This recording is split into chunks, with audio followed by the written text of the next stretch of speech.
इस एपिसोड की शुरुआत में दिखाया जाता है कि जियान वहां से जा रहा होता है, लेकिन तभी ही लैंग उसे कहता है इन पिछले 5 सालों में जिसने भी उस लड़के को अंडर एस्टिमेट करने की कोशिश की है वो कुत्ते की मौत मारा गया है।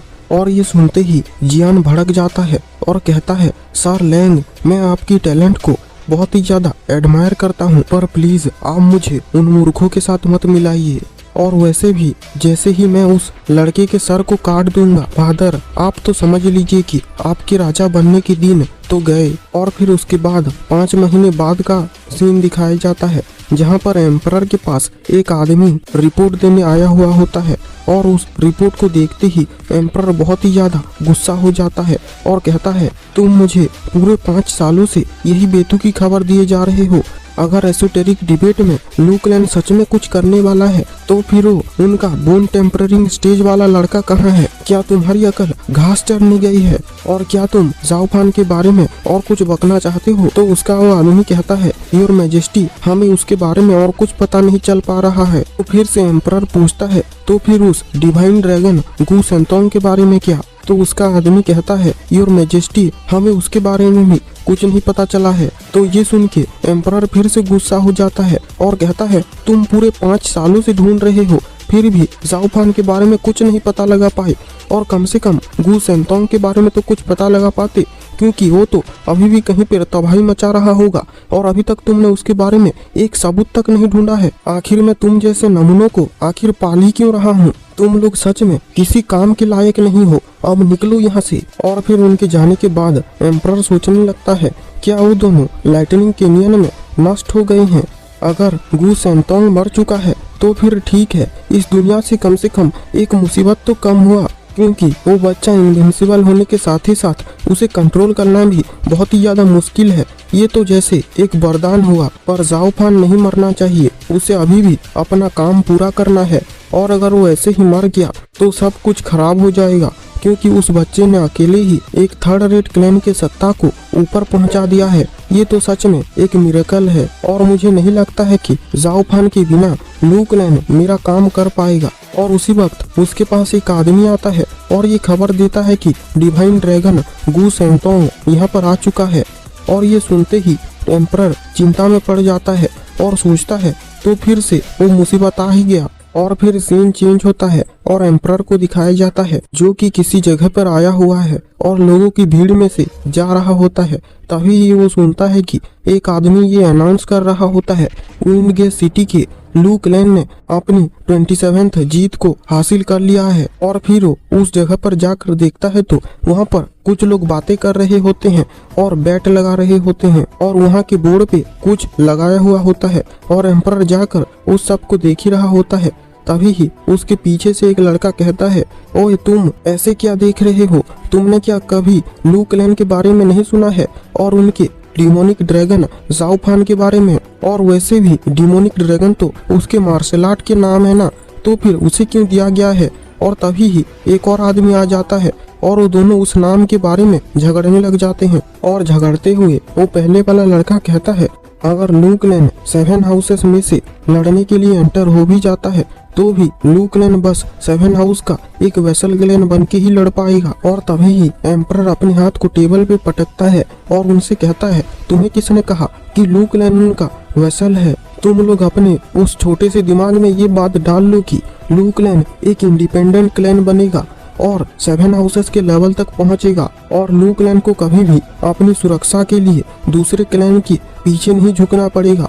तुम बस देखते जाओ। अभी ही वहाँ पर ह्यूई चैंगफेंग आ जाता है और हंसते हुए कहता है तुमने बिल्कुल सही कहा, इसमें हमेशा ही 7 फैमिलीज लड़ते रहेंगे तो ये बोरिंग नहीं हो जाएगा? क्यों, मैंने सही कहा ना? और स्टीवर्ड जाओ, मैं तुमसे कब से मिलना चाहता था और आखिर वो दिन आ ही गया जिस दिन हम मिल रहे हैं। मैं प्राइम मिनिस्टर ह्यूई चैंगफेंग, क्या तुमसे बात कर सकता हूँ? उसे देख के एम्परर सोचता है तो ये है ह्यूई चैंगफेंग, 4 पिलर्स का हेड, और इसके पीछे 2 आदमी हैं। इनका ऑरा हिडन है, पर लगता है कि ये लोग भी कोई रेयर एक्सपर्ट हैं। और फिर वो दोनों एक जगह पर बैठ जाते हैं और ह्यूई चैंगफेंग के 2 आदमी उनके चारों तरफ एक स्ट्रॉन्ग बैरियर बना देते हैं। इसे देख के एम्परर अपने मन में कहता है ये बैरियर हमें बाहरी दुनिया से आइसोलेट कर देगा और मुझे नहीं लगता है कि कोई एवरेज रेडियन स्टेज का एक्सपर्ट भी इसमें आसानी से घुस सकता है। और इन दोनों ने जरूर कोई स्पेशल कल्टीवेशन मेथड यूज किया है और ये ह्यूई चैंगफेंग बस हेवन प्रोफाउंड लेवल का सेकंड लेयर पे है, फिर भी इतने स्ट्रॉन्ग लोग इसकी बात मान रहे हैं। ये तो सच में 4 पिलर्स का हेड बनने का डिजर्व करता है। और फिर ह्यूई कहता है, वैसे स्टीवर्ड जाओ, जरूर तुम यही सोच रहे होगे ना कि मैं तुमसे क्यों मिलने आया हूँ। पर एम्परर कोई भी जवाब नहीं देता है। तो ये देखकर ह्यूई अपने मन में कहता है, इसे पता चल गया कि अगर ये मेरे सवाल का जवाब देगा तो मेरे जाल में फंस सकता है, इसलिए ये चुप रहा। और फिर वो एम्परर से कहता है, वैसे स्टीवर्ड जाओ, तुम्हारे बारे में जो लोग बातें करते हैं ये मुझे नहीं लगता है कि तुम्हारे साथ जस्टिस हो रहा है। तुम्हें मिलने के बाद मुझे तो यही लग रहा है। तो एम्परर उसे कहता है, प्राइम मिनिस्टर ह्यूई, आपका नाम तो सच में बहुत ही ज्यादा अच्छा है, इससे मैं शॉक हो गया हूँ। तो फिर ह्यूई कहता है, सच में सब कुछ प्लान करके ही कहता है, इसलिए मैं चाहता हूँ कि हम दोनों एक दूसरे पर ऐसी ट्रिक आजमाना बंद कर दें, वरना अगर हम यहाँ पर 3 दिन भी ऐसे बैठे रहेंगे तो भी ये खत्म नहीं होगा। एम्परर कहता है, ह्यूई आप तो सच में खुले विचारों वाले हैं, इसलिए मैं भी ऐसा ही करूँगा। और फिर ह्यूई एम्परर से कहता है, स्टीवर्ड जाओ, मुझे लगता है कि लू क्लैन को एसोटेरिक डिबेट में पार्टिसिपेट करने के लिए उकसाया गया है। तो एम्परर पूछता है, और तुम्हें ऐसा क्यों लग रहा है? ह्यूई कहता है, क्योंकि हम दोनों ही ऐसे आदमी हैं जो हर चीज को अलग अलग नजरिए से देखते हैं। और मुझे ये पक्का लगता है कि अगर लू क्लैन के पास स्टीवर्ड जाओ है तो 7 फैमिलीज के ऊपर जाना तो तुम्हारे लिए बस कुछ पल की बात है। पर फिर भी आप सबके सामने बहुत ही जल्दी खुलकर आ रहे हैं और तुम्हारी चालाकी को देखते हुए मुझे ये भरोसा है कि तुम्हें इन छोटी मोटी चीजों में कोई इंटरेस्ट नहीं होगा। इसलिए ये सब देखते हुए मुझे ये शक हो रहा है कि तुम्हें ये सब करने के लिए मजबूर किया होगा, या फिर तुम्हें एक ऐसी लालच दी होगी कि तुम इसे मना नहीं कर पाए। ये सब सुन के एम्परर अपने मन में कहता है, ह्यूई चैंगफेंग तो सच में अमेजिंग है, ये सब समझ गया। उसका ये कहना कि मुझे लालच दी गई है ये सच में सही है, और मुझे मजबूर किया गया है ये भी सही है, क्योंकि मैंने ही ऐसी सिचुएशन को चुना है ताकि हम इंपीरियल फैमिली का सपोर्ट ना खो दें, या फिर उन्हें ऑफेंड करके इससे भी कुछ बुरा ना हो जाए। और पूरे टियानिन एम्पायर में ह्यूई चैंगफेंग ही एक ऐसा आदमी है जो कि ये अंदाजा लगा पाया कि लू फैमिली एक दिन 7 फैमिलीज को भी सरपास कर देगी। और फिर वो ह्यूई से कहता है, 4 पिलर्स के हेड प्राइम मिनिस्टर ह्यूई, आपकी बुद्धिमानी की मैं प्रशंसा करता हूँ। ह्यूई कहता है, स्टीवर्ड जाओ, तुम तो सच में बहुत काइंड हो, और जब मैंने इस दुनिया को इतने साल झेला है तो मुझे भी रेवोल्यूशन के बारे में थोड़ा बहुत पता चल चुका है। पर फिर भी स्टीवर्ड जाओ के बुद्धिमानी के सामने मेरा क्या मुकाबला। तुमने पूरे एक क्लैन के ओनर को अकेले संभाला हुआ है, तुमने मेरे रिस्पेक्ट को जीत लिया है। और जो चीज मैं तुम्हें यहाँ पर बोलने आया हूँ वो है कि तुम अपने पीछे ध्यान रखना, और मैं जानता हूँ कि तुम अभी क्या सोच रहे होगे।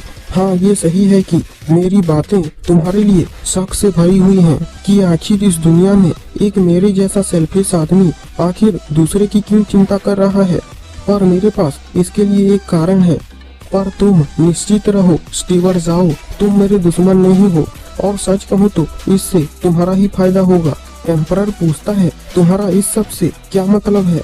तो ह्यूई उसे कहता है, स्टीवर्ड जाओ, मुझे लगता है कि तुम इस बात को भली भांति समझते होगे कि जब 2 लोग लड़ते हैं तो हमेशा तीसरा आदमी ही जीतता है। तो मैं ये पूछ रहा हूँ कि क्या तुम उन 2 आदमियों में से हो या फिर तुम वो तीसरा आदमी हो? और मुझे लगता है कि अब तक तुम मेरी बात का मतलब समझ चुके होगे। तो फिर एम्परर हंसते हुए कहता है, एक स्मार्ट आदमी से बातें करना सच में रिफ्रेशिंग और इजी है।